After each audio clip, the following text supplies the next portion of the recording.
Youth, leadership, and national development are inseparably linked, as youth represent the driving force of a nation's future. With their energy, creativity, and innovative mindset, they hold the potentials to shape policies, drive social change, and transform economies. Effective leadership, however, is crucial to harnessing the potentials and channeling it towards a sustainable development.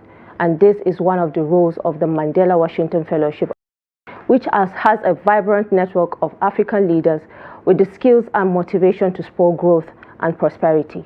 Welcome, and thank you so much for joining us on another interesting episode. I am Fatima Ahmed Musa, and this is Youth Connect. Now, before you get to meet my guests, let's go on a quick break, and when we return, the discussion will commence fully. Stay with us. Thank you so much for joining us on Youth Connect, coming to you from Trust TV here in Abuja. Now, joining me in the studio is Fasanya. He is the co-lead State House event, the Mandela Washington Fellowship Association of Nigeria. Thank you so much for joining us. Thank you.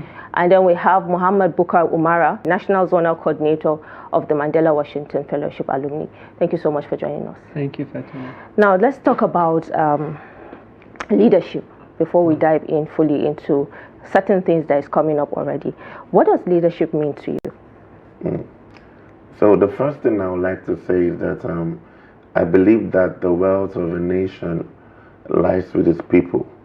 And one of the core elements of leadership is influencing people to be able to take actionable steps. So now Nigeria happens to have 65% of its population as young people. And any leader that can influence and harness that potential can create an economy that can take over the world. So whether you like it or not, the truth of the matter is the state of the nation, the state of Africa, the state of Nigeria, it lies with leadership and its ability to work with young people. All right, Muhammad, you heard what Ayo said. Yeah. Do you think it's necessary for youth to take up on leadership roles? Oh yes, I think it's very, very important. Just like he said, the larger population in Nigeria is young people.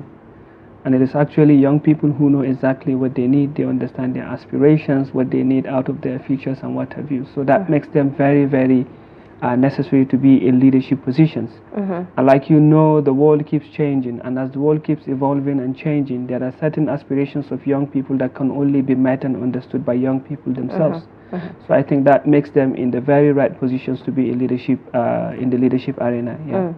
But what are the major key challenges that youth face when it comes to, partaking in leadership roles in Nigeria precisely? It's funny because I'm going to cite Eccles and Gutman 2002. There are 9 core skills area for positive youth development.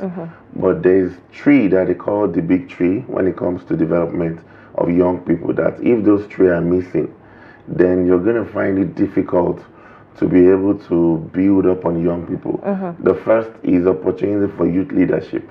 The second is adult supervision, which means fostering a good relationship between the leaders who are older and the young ones who is coming, so that there is a corporate transition between those two. And then the opportunity is opportunity for building life skill.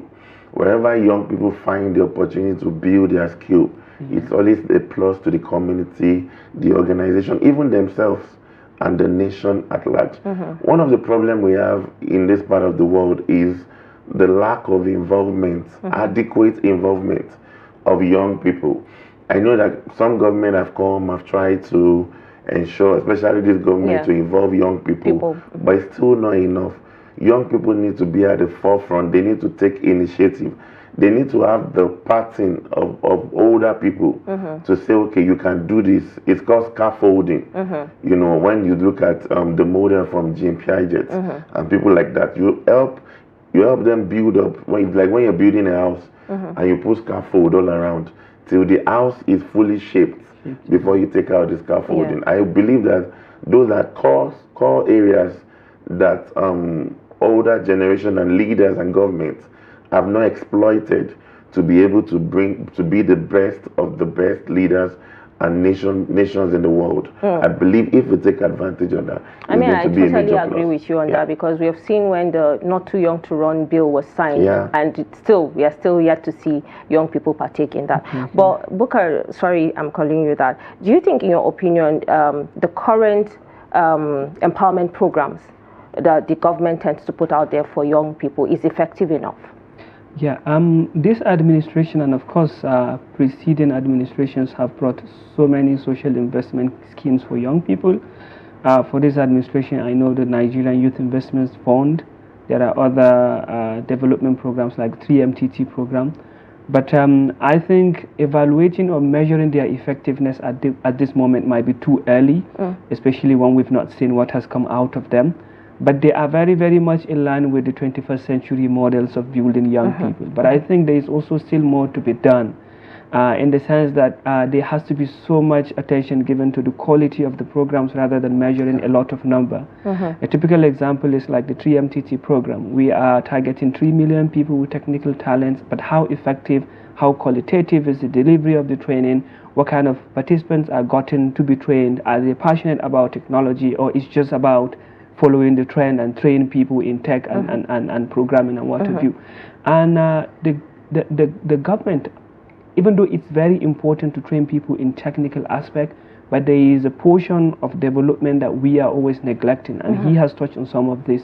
Youth leadership is very, very important, and it doesn't necessarily have to be someone with technical skills of computer and what have you, but for young people to have social responsibility in their communities, to be able to drive social change, to be able to contribute to development at their, maybe at their community or at grassroots level, is something that is very, very important, and I think the government should also pay very close attention to. Unfortunately, the problem is not always from the government side, but there's also a problem from the young people side. And I'm saying this because young people today will keep yearning for leadership roles and what have you, but you will see that the most competent amongst young people are always destined to be part of politics, because they see politics as something that is probably bad or negative or something. And I think it's really discouraging. And politics is a game of politics, as it's called. A politician would not bring somebody because he's smart if he's not a politician just to put them in politics. Young people have to be involved in politics. And when I say young people, I mean the best of young people have to be involved in politics. Unfortunately, our own leadership model is not like what he said, like the Chinese leadership model that, you know, looks at merit, that looks at competence and what have you. It's merely about participation and your level of engagement and involvement with politics before you are able to get to that kind of position. So as much as the government would give young people opportunity, but the young people have to position themselves in the right place to be given that opportunity. I totally agree with you on that. And following up to what Muhammad just said, how can young people contribute to national development and their communities and even beyond? So this is like what he said. This is one of the core areas for young people, and I feel like young people are already also making the moves in little bits, but there's still the lack of trust or belief in government. For example, some of the programs he mentioned, they are really, really amazing projects from government, but the average Nigerian youth does not truly believe that he can get an opportunity on merit.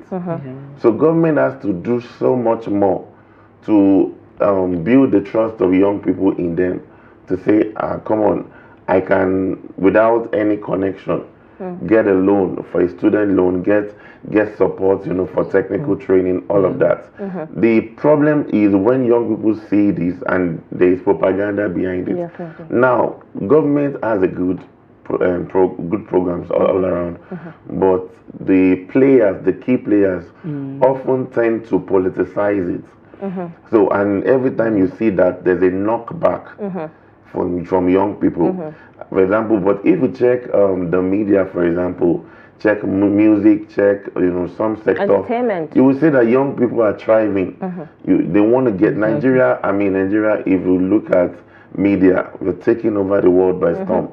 That's because an average Nigerian, you believe that even we post on TikTok, on any of the social media platforms, I can show my skill and I can get merit for it.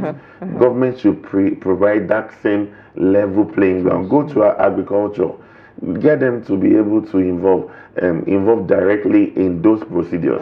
Put them in charge of it. Don't just implement and you put someone there who owes people favor. You must allow young people to take those roles and embody them. Now, once you do that, the onus will now be put on young people to encourage each other.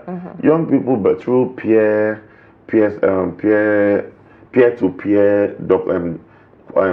projects can inspire each other. Sometimes I may not even have the drive, but we have linked up in various projects before, and then because of his drive, I can feed on his energy. We can feed on each other's energy and collaborate to create a better nation. The key point is because of trust. Young people don't really collaborate in this part of the world. I've traveled to most of the first world countries, and I realized that they are not as brilliant as Nigerians, but they know the power of synergy. 10 youths coming together, 20 youths, teamwork every time. Each person just needs to do his part, little part, and it forms something big. Great, and that's how they build their nation. So we also must network, find our strength, know how to leverage on each other's strength, and then use it to create solutions that the world will come and buy from us. That will improve the nation, improve our GDP, improve everything about Africa. And Africa is waiting for Nigeria. That's the truth. When we make the move, Africa will make the move. So the Mandela Washington Alumni Association of Nigeria is coming up with a conference in a few days' time. I think it starts on 20th to 21st. Tell us about it. Even though Ayo has not said about it, but virtually everything he said is exactly what the conference seeks to do, to create this platform where young people, not just in Nigeria but across Africa, would come together, cross-fertilize ideas, and start something that is very, very strong to promote the AFCTA. We know it as a policy document, but in practice we don't see as much as it's supposed to be seen. The Africa Free Continental Trade Area is something that is very, very crucial in order to promote regional integration in Africa, but also to promote youth development, national prosperity, entrepreneurship and business, and everything you can think of when it comes to development. So the Legacy Conference, it's in commemoration of the 10 years anniversary for Mandela Washington Fellowship, which has started in 2014. And in order to commemorate that, the Nigerian Mandela Washington Fellowship Alumni Association is bringing together other alumni bodies from the other African countries, because this is not just about Nigerian leaders, it's about African leaders and everything. So we are looking at this as an opportunity to bring together all the young African leaders we have across other sub-Saharan African countries to come together for a very topical and very crucial discussion around some of the key issues of development, especially as it relates to young people, entrepreneurship, civic engagement and public management in Africa. And it has series of events, from panel discussions to keynote speeches, but also to other events like hackathons and competitions that allows people to come pitch ideas, innovative ideas, and to get some funding out of it and what have you. And we are so excited about it because it's going to also create this platform for intergenerational dialogue, because we have not just young leaders but also the elderly leaders in current leadership position. And I'm excited to say that we have some governors that are attending, but also the Vice President of Nigeria has also committed to attend that particular event.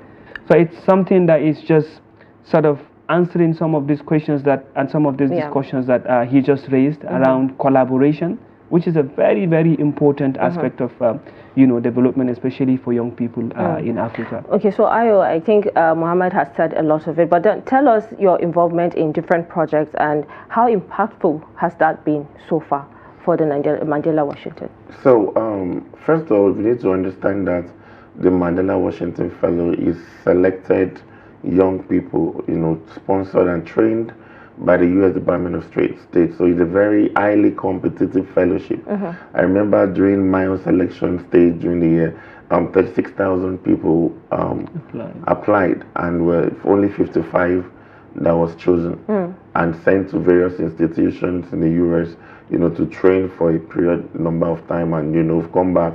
We've been making traction. Most of the project we see for youth development in various areas, business, public management, and it's young people from this kind of fellowship. There is one of the flagship program of the U.S. Department of State. I believe that government should pay attention to a program like the Legacy Conference. I know one of the outcomes of the government speech on the Independence Day was a youth confab, which will be held very soon. I feel like my own belief is that you need to pay attention to and get the young people who have been tested and trusted, you know, with quality proven deliverables over time in those kind of meetings. And this kind of legacy conference is an avenue. We are not just saying that we're bringing, no, we're bringing some of the best young minds together in one place. And then we're saying, government, you need to take advantage of this. The truth of the matter is that a country like the U.S. Department of State, the United States through the U.S. Department of State take advantage of this young network to, you know, in driving change. Why won't our government also pay attention to this set of people? After all, they've proven themselves through the years, through various programs. I agree with you, but let's have this discussion continued after this break. Thank you so much for joining us again on Youth Connect, coming to you from our studios here in Abuja. Now, before we went on break, we were talking about the Mandela Washington and what you people are, you know, about to do coming up very soon. But what are the practical steps that youth need to take to unite and amplify their voices for a meaningful change in Nigeria? I think the first step is to organize. I think young people or any community that wants to create something change, especially of massive magnitude, must be able to organize themselves. I don't want to be political, but I think this government has given young people to a certain extent some sort of key positions, especially the Ministry of Youth has been in the hands of young people since its inception, from the first minister to the second minister, who's also doing amazing now. I think with this kind of opportunities, that ministry should be able to do whatever it can do to be able to organize young people, not just for this administration or for this agenda of this particular administration, but also for the future. If young people are able to organize themselves, and if you go back in history from independence to every other civil rights movement that has been ever led, it has never worked without organizing themselves. And just like Ayo has said, this particular fellowship itself, Mandela Washington Fellowship, is a very strategic, interesting way of organizing young people. With over 638 fellows across Nigeria, I can tell you there is virtually no sector of industry that you don't have a single fellow from. Imagine if this sort of network is organized and is championed by Nigeria with Nigerian agenda, with aspirations for Nigeria's future and everything. But unfortunately, beautiful programs like this are only designed by foreign aid and international development agencies. I'm happy to be part of this program, but I would always wish if Nigeria as a country has a vision for its young people and its vision to be able to do something like that, because only then we can be able to achieve the Nigerian dream that we ever had. So I think young people must be able to organize themselves at individuals, at the individual level. Young people should be able to find communities and organizations of young people to be a part of. If you are not part of any organized body, you cannot be able to create any change that you want to create. Yeah, you've said it already, but then Ayo, he talks about politics, and we've talked about the inclusivity of, you know, young people in politics and other sectors, and he mentioned some ministers that are young and doing well. But do you feel represented by the current leaders that we have in our country? The government, like he said, the government has tried in its capacity to involve young people. But also you need to look at the quality of the young people. They're giving as much as they can, but one of the things one of the portraits of positive youth development is that experience comes in over time, and you need to give that support to them. Now, I feel like some of those young people work in some sort of isolation. They're finding it difficult to flow in. This is the first time we have a Minister of Youth for State and for the Minister of Youth, both young people. And then I feel like they needed that scaffolding. They needed that backing, you know, directly, you know, from government to say, we know that you're young and you're taking on this role, but we can support you, and, you know, even if you make mistakes, we can guide you till you get to that position. Whether we like it or not, young people are always in the face of, dialogue, change, activism and all of that. And there should be quite more numbers that will be brought in. I believe that it's gonna be over time. The testament is going to be by performance, and then giving young people the leverage. Now, the aspiration is going to come for the fact that young people are now taking those positions. It's going to spur more young people to even go, for example, the not too young to run. A lot of young people are not participating because they are looking at it that I'm contesting with someone who has done a local government chairman, who's done the House of Reps tribes, has the funding, has the network, has the community backing out. So young people just feel like, why not just stay on my career and build up? But when you have established young people already there, it gives us the courage to believe, to say, okay, I'm going to do this, I'm going to push forward for this till I can get to go. After all, I have people ahead of me who have broken the mark. So I feel like that will furthermore, encourage us to be able to get more involved through the process. Yeah, I agree with what you just said. But Muhammad, there's need for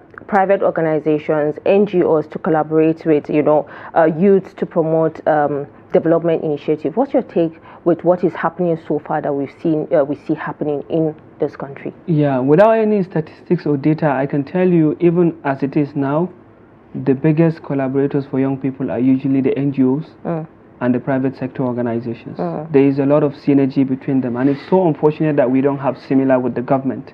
And I think it should even be more with the government. Usually with the government, young people are usually beneficiaries, like mere beneficiaries of social investment programs, mere beneficiaries of some sort of intervention programs and what have you. But it should go beyond that.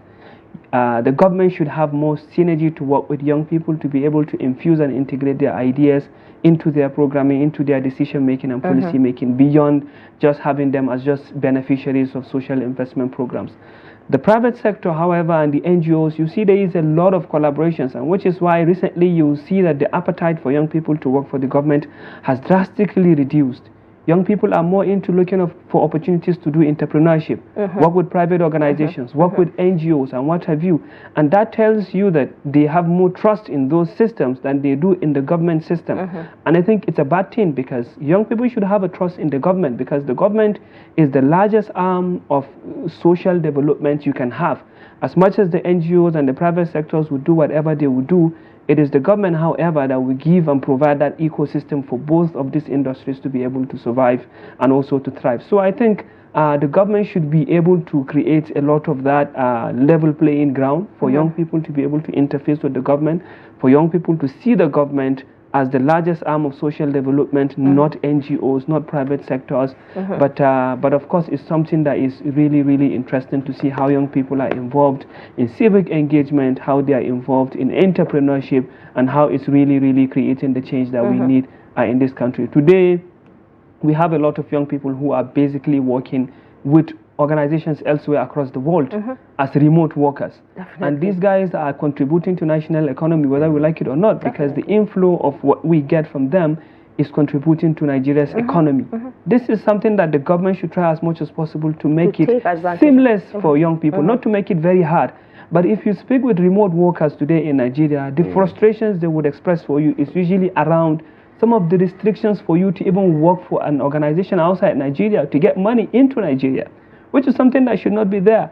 I think these are opportunities that Nigeria as a government should take, that its young people are talented, are brilliant, are smart and creative, and they can be able to have this competitive edge across the world and be able to bring something down to Nigeria. I think this is something that should be celebrated.